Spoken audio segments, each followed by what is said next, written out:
गुलमोहर nursery हमारे यहाँ सभी तरह के फलदार हाइब्रिड पौधे, छायादार पेड़, नर्सरी इक्विपमेंट, परिजात, खुशबूदार, वास्तु, आयुर्वेद एवं पंचायत स्तर के समस्त पौधे उपलब्ध है। हमारा पता है पंचमुखी बालाजी मंदिर के पीछे, सेतखेड़ी रोड, व श्री सांवरिया जी मंदिर, लदूसा रोड, मंदसौर। अधिक जानकारी के लिए कॉल करें 9300521818।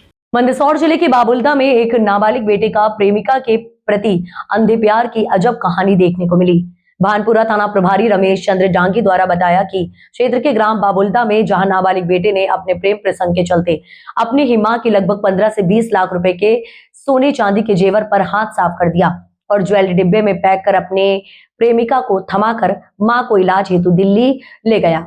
मां इलाज करवाती रह गई, पुत्र गायब हो गया। दिल्ली के सफदरगंज थाने में नाबालिग पुत्र की गुमशुदा का मामला दर्ज हुआ। मां दिल्ली से अपने गांव पहुंची, पुत्र की तलाश की जा रही थी, जिसमें दिल्ली पुलिस जांच कर रही थी। फरियादी की पत्नी गांव वापस लौट आई एवं शादी में जाने के दौरान जब अलमारी में सोने चांदी के गहने देखे तो पता चला कि अलमारी में गहने नहीं थे। इसके बाद थाना भानपुरा पर आकर चोरी की रिपोर्ट दर्ज करवाई। वहीं महिला के पुत्र का मोबाइल बंद आ रहा था। पुलिस ने अलग अलग एंगल से जांच की तो सामने आया कि नाबालिग पुत्र का गांव की ही नाबालिग हम उम्र बालिका के साथ प्रेम प्रसंग चल रहा था। नाबालिग पुत्र दिल्ली जाने से पहले ही अपनी मां के सारे गहने अपनी प्रेमिका को देकर चला गया था। प्रेमिका से पूछताछ के दौरान जब नाबालिग पुत्र को इस बात की भनक लगी तो वह खुद दिल्ली के थाने में जाकर पेश हुआ। इसके बाद दिल्ली पुलिस की मदद से नाबालिग पुत्र को घर वालों के सुपुर्द किया गया। इस तरह नाबालिग बालक एवं बालिका ने प्रेम प्रसंग के चलते इस घटना को अंजाम दिया और लाखों के सोने चांदी के जेवर पर हाथ साफ किया, जिसका पुलिस ने खुलासा करते हुए बीएनएस की चोरी की धाराओं में प्रकरण दर्ज किया और लगभग 15 से 20 लाख रुपए की ज्वेलरी जब्त की गई।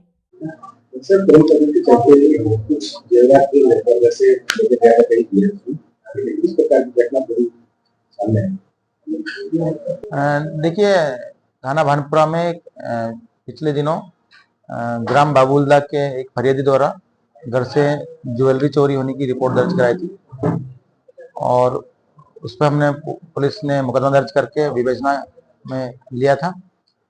प्रकरण की विवेचना के दौरान उसमें कई सारे तथ्य सामने आए हैं।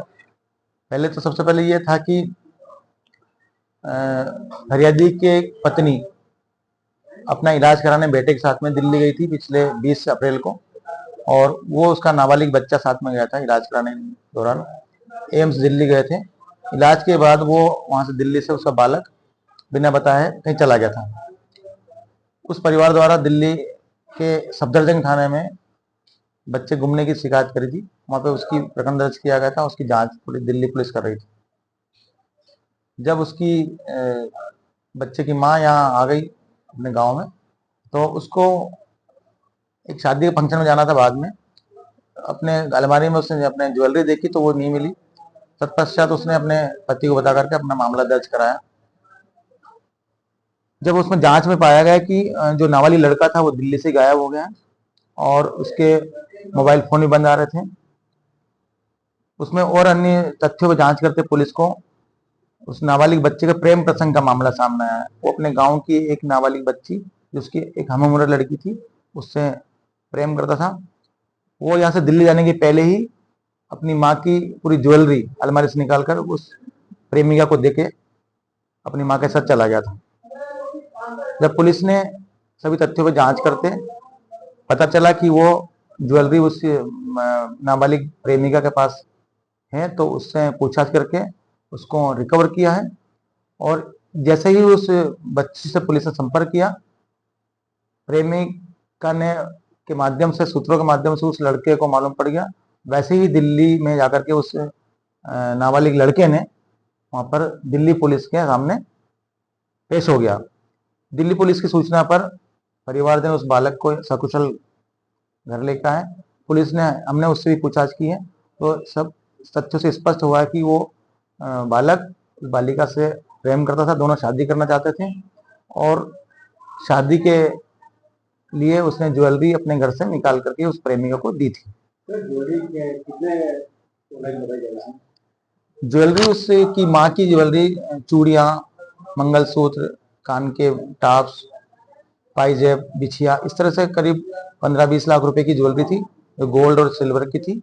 जो पूरी ज्वेलरी हमने उस बालिका से बरामद कर ली है और जिसमें दोनों एक तो उसका प्रेमी और प्रेमिका की इसमें संलिप्तता आई है। नहीं, उसमें हमने उसमें सभी तथ्यों पर जांच करी, तो दोनों का प्लान था शादी करने का, इसलिए दोनों की उसमें संलिप्तता है, दोनों का उसमें भूमिका सामने आई है। सर ये भी तो पता चला कि अंतरा में उनकी और दूसरी किसी गई थी, तो उसके जो सामने आ जाती वो उसके पहचानने वाले कोई ज्वेलर्स था, तो उसके पास में उसने रख के पैसे लिए थे, और चूंकि स्थानीय था वो, तो उसने वापस अपनी ज्वेलरी उसको वापस की है। और उसका कोई ऐसा सदाशयतापूर्ण काम था, चूंकि वो पहले से वो परिवार वहां पर आता रहा है, इसलिए उसने वापस उसको बरामद करा दी है, उस पर वापस लौटा दी है, और इस तरह से वो पूरी ज्वेलरी बरामद करने में सफलता मिली है। चोरी का मामला पंजीबद्ध किया था। इसमें कौन कौन सी धारा है? बीएनएस की धारा जो चोरी का प्रकरण में लगाते हैं, वो चोरी का मामला पंजीबद्ध किया है।